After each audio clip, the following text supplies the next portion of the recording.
early hours of the 27th of June, Jammu and Kashmir was attacked once again. But it was not a usual type of terror attack, neither was it a car bombing, nor was it a hit and run or an ambush. This was a drone terror attack, the first incident of its kind in India. Two drones carrying explosives entered the high-security technical area of Air Force Station Satwari, located in the northern region of Jammu, at an aerial distance of 14 kilometers from the international border with Pakistan.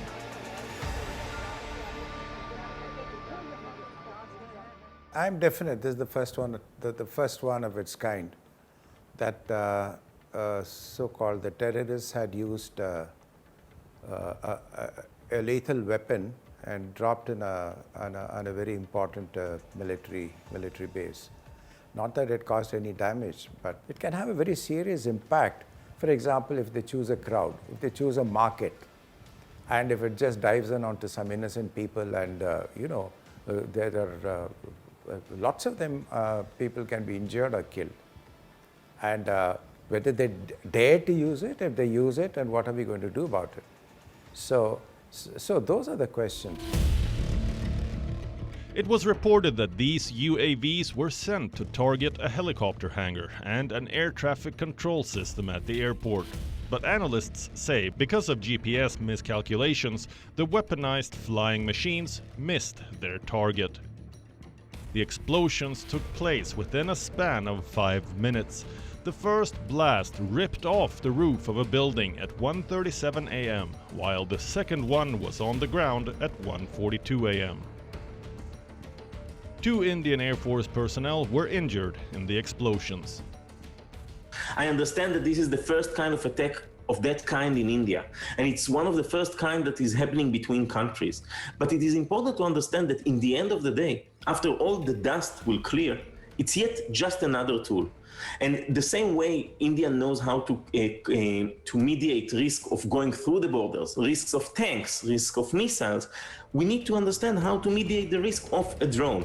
And then it will become yet just another tool in the toolbox. So far, nobody has taken responsibility yet for the bombing by drones, but intelligence and investigative agencies in their preliminary probe indicated the role of Lashkar-e-Toiba, or LET, a Pakistan-based Islamist terrorist organization. Within 24 hours of this attack, 2 separate drone activities were reported over the Ratnuchak-Kaluchak military area in the region, prompting army sentries to open fire at them, forcing them to fly away. Drone technology is simpler, cheaper, and much more efficient than a lot of other warfare capabilities. The drones, being based on electromagnetic and technological solutions, are quite short-term. Unlike a missile where you can send it countries away, you need to be quite close. So it's not that New Delhi, Chennai, or anything that is not very close to the border is in danger yet. Therefore, we need to find a way, as a border control solution, to expand those kind of levels to an electromagnetic digital level. Following the attack, India told the UN General Assembly that the possible use of weaponized drones for terror activities calls for serious attention. The Special Secretary of Ministry of Home Affairs said, and we quote, "Being a low-cost option and easily available, utilization of these aerial subsurface platforms for sinister purposes by terrorist groups such as intelligence collection, weapon explosives delivery and targeted attacks have become an imminent danger and challenge for security agencies worldwide." This is not the first time that these new age machines have threatened India's security. Over the past 2 years, drones have been deployed regularly by Pakistan-based outfits to smuggle arms, ammunition and drugs into Indian territory. The first incident emerged in August 2019 in Punjab, when a crashed drone was found in a village in Amritsar. In September 2020, terrorists arrested by security forces allegedly revealed that drugs and weapons were dropped in Punjab in 8 drone sorties. The figures are shocking. According to the Indian government, 167 drone sightings were recorded, along with the border with Pakistan in 2019, and 77 such sightings were reported in 2020. With the latest attack, it has become clear that drones are the next-gen security challenge for India and a favored instrument of Pakistan-based terror groups. We have to have a detection system, not so much to engage those little drone flying around like a little, what do you call, like a bird or something, but where are they launching it from? If I have to say that, I'll target those points. And how do we know where are they operating from? That is for our intelligence, or what do you call, special system, detection system. For example, we've in my time we use, for example, aerostat radars. You know, that the big radar which hangs some 10,000–15,000 feet, that can pick up quite far ahead. I'm sure they can have an optical system. I'm sure there are many things which can be carried by a balloon or some high tower. And so basically we have to detect where these are coming from. Today we have excellent capabilities to pick up things at night. I'm sure they have such a system. All of us know that drones are bringing a revolutionary change in various sectors. From military to surveillance to commercial applications, UAVs have tremendous potential. The uses are infinite, but so are the chances of misuse.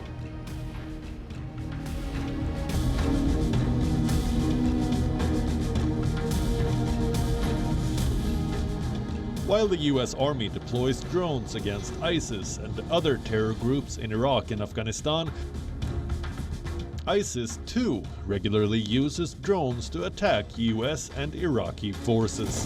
In fact, US armies have battled ISIS drones in Iraq several times, and coalition forces in Iraq often hit UAV factories. Iraqi special forces too have been filmed shooting at grenade-launching and mortar-dropping drones in southeast Mosul.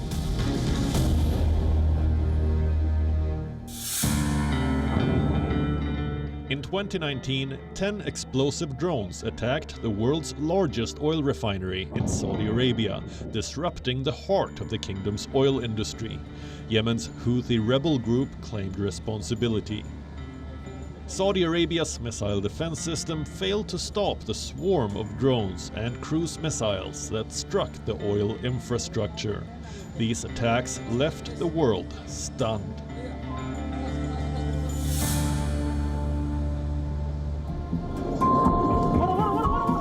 All of us are familiar with these visuals. This is the impressive Iron Dome used by Israel during its 11-day conflict with Hamas. Hamas had fired hundreds of Qassam rockets at Israel, which the Iron Dome interceptor system largely neutralized.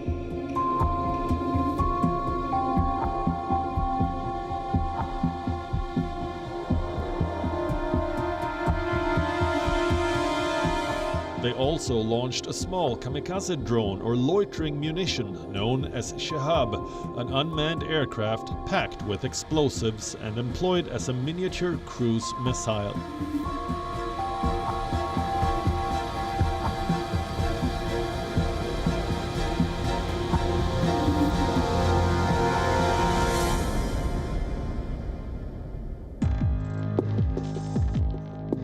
While the Iron Dome can track Qassam rockets in flight, drones are harder for it to intercept. Their accuracy, longer range, ability to fly unpredictable trajectories, and dip below radar coverage make them more dangerous.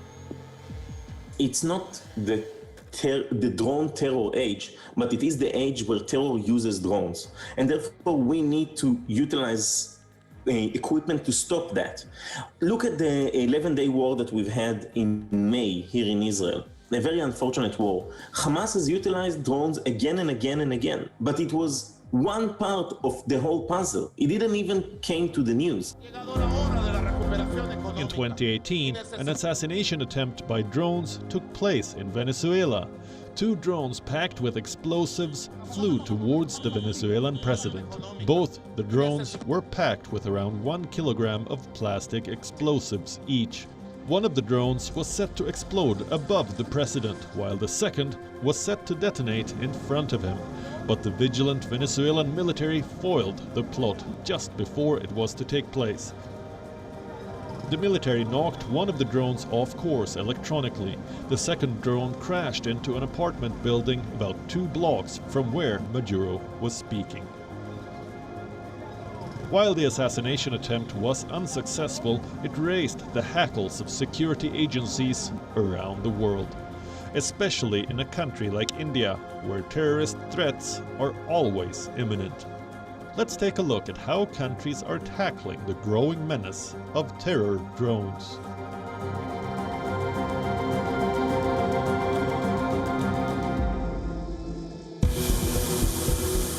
This is a viral video from 2015 from the United States.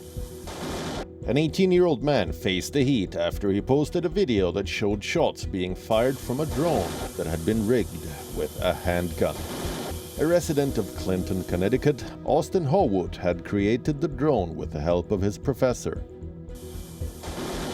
The 14-second video shows a 4-propeller drone with a semi-automatic handgun strapped on top, hovering as it fires 4 shots in a wooded area. But Austin didn't stop here. Just a year later, he posted another video of a drone attached with a flamethrower roasting his favorite meat: turkey. The Federal Aviation Authority did not take kindly to his innovation and opened an investigation into whether the teenager had broken any laws. He was expelled from the Central Connecticut State University over the threat of gun violence. In his defense, the young man argued that he did these stunts just for fun and did not violate any rules. In 2019, Connecticut Supreme Court upheld his expulsion.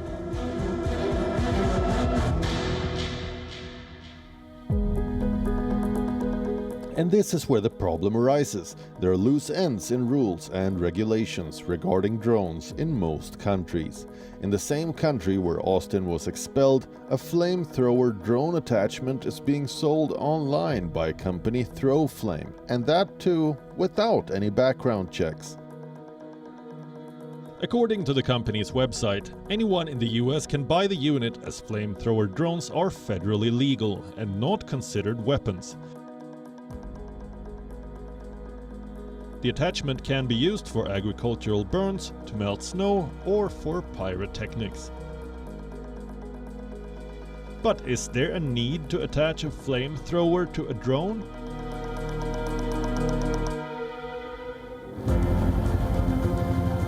Look at this video. In the United States, farmers have been using flame weeding, a thermal technique to kill weed. Although it is not quite clear how effective this method is compared to others, flame-throwing tractors have been built specifically for it. But can a flamethrower drone replace flame weeding? That's debatable, as it can also lead to other disasters, such as bushfires. Interestingly, fire departments are also using drones to fight wildfires and document the devastating aftermath of such incidents.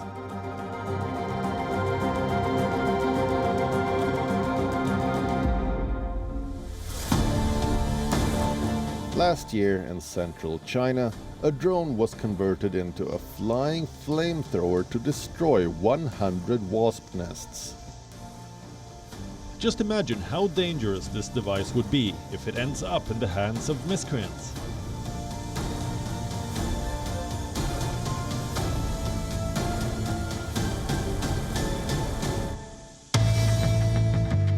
So how do we tackle such threats? Let's take a look at what the United States is doing. To fly a drone for commercial purposes in the US, you must obtain a remote pilot certificate from the FAA. The drone enthusiast must be able to read, speak, write, and understand English. He or she must be at least 16 years old and should be in a physical and mental condition to safely operate small UAVs. The person must pass an aeronautical knowledge test, and it's mandatory to undergo Transportation Safety Administration security screening. If there are any discrepancies, officials should be alerted.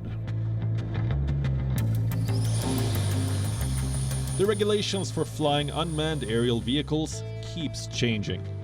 For example, in 2016, the Connecticut House of Representatives considered legislation to impose restrictions on drone weaponization after Austin's videos went viral.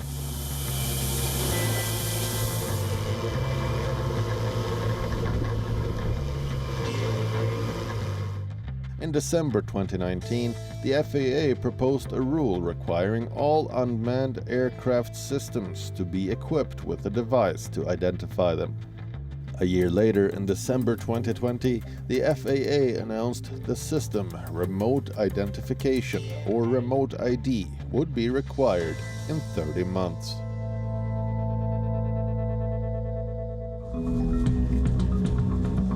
With the growing use of armed drones in international warfare, police in Seoul conducted anti-drone drills recently. The exercise showcased 3 attack scenarios, 2 of them involving special forces responding to simulated explosives and chemical attacks from a drone, with police using a weapon to jam the attack UAV's signals. The third demonstrated how a police drone performs reconnaissance work. There are terror attacks using drones happening periodically around the world, and we have seen appearances of unauthorized drones gradually increasing in Seoul. Therefore, we planned this drill as there are growing threats of a new type of terrorism against the city of Seoul, such as terrorism with explosives or chemicals using drones.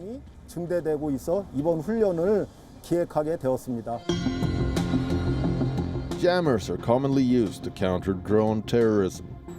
Signal jammers were also used effectively in September 2019 in Britain when climate change activists tried to disrupt flights at the Heathrow airport. The protesters wanted to fly drones close to the airport and prevent planes from using the runways. But this attempt was thwarted by the airport authorities, who made their combating technology more stringent following the 2018 Gatwick Airport drone incident and 2019 January Heathrow Airport shutdown. In both these incidents, hundreds of flights were halted after reported sightings of drones. After these events, Heathrow Airport has brought in a system designed to block drones from entering its airspace. The frequency counter UAV solution, which is one of the anti-drone systems used by the airport, fuses multiple sensors and visual observations to ensure the country's busiest airfield remains free from unauthorized drone activity. So signals, in the end of the day, are all the same, whether it's Wi-Fi, radio, or whatnot. Now, think of you driving in a car and to reach your perfect Bollywood channel, okay, on over FM radio. But then somebody else is trying to send, I don't know, Israeli music, and it jams, and all you get is this sound. This is exactly the technology behind the signal jammer. A drone is usually connected to a command and control center that sends information over airborne signals to tell him what to do. Turn left, turn right, shoot that person, etc.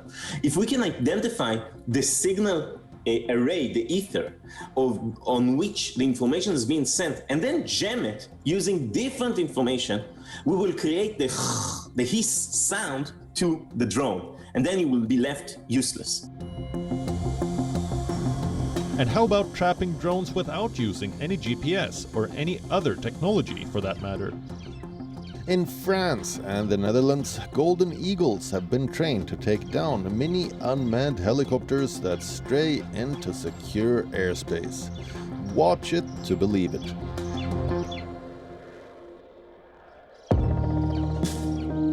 Meet Arthos, Porthos, Aramis, and D'Artagnan. These 4 French army winged recruits have got high-altitude training for years to hunt down drones.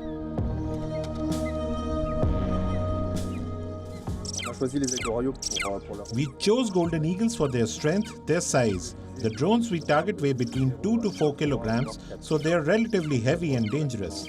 It's the only bird that can intervene on this type of prey.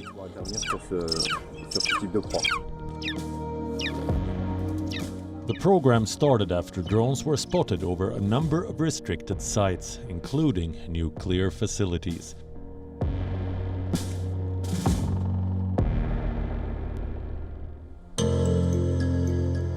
It is also reported that India too will be taking the help of birds of prey. The Integrated Intelligence Training Academy in the Indian state of Telangana is training these avians to neutralize drones during VIP, VVIP visits programs in the future. Be it the United States, Israel or Russia, countries across the globe are investing in different kinds of anti-drone technologies. Though the United States has been using UAVs to carry out drone strikes to kill terrorists and other enemies, it has also increased its effort to enhance counter-drone technologies to destroy or deter quadcopters and other unmanned systems that pose a threat to troops and bases overseas.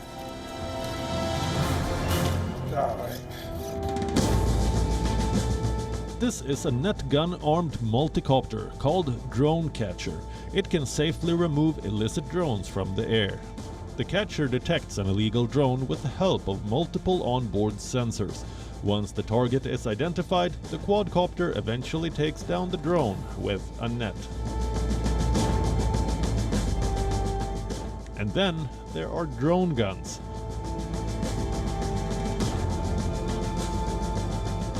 This gun doesn't shoot bullets, but it takes down drones by blasting frequency waves.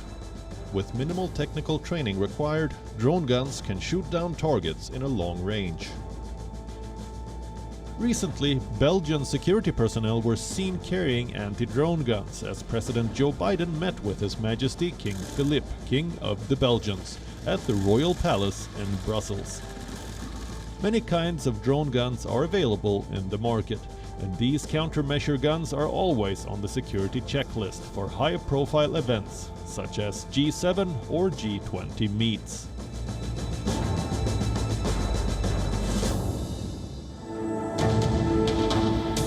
But the most effective way to counter illegal UAVs is the anti-drone system.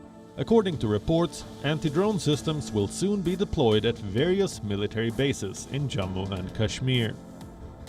This anti-drone system is developed by the Defense Research and Development Organization, or DRDO, and is likely to be used in the region. For now, DRDO has transferred the technology to the Defense PSU, Bharat Electronics Limited, for the production of the system. So, how will this anti-drone technology help in securing sensitive zones? The system uses a laser-based kill mechanism to detect and destroy the drones in the air. It has the capability of detecting and neutralizing UAVs and comes with a radar system that offers 360-degree coverage. Will anti-drone systems help counter the exponential proliferation of rogue drones? To a large extent, yes, but this is a global problem. And there is a pressing need for enhanced international cooperation to deal with these new weapons of terror.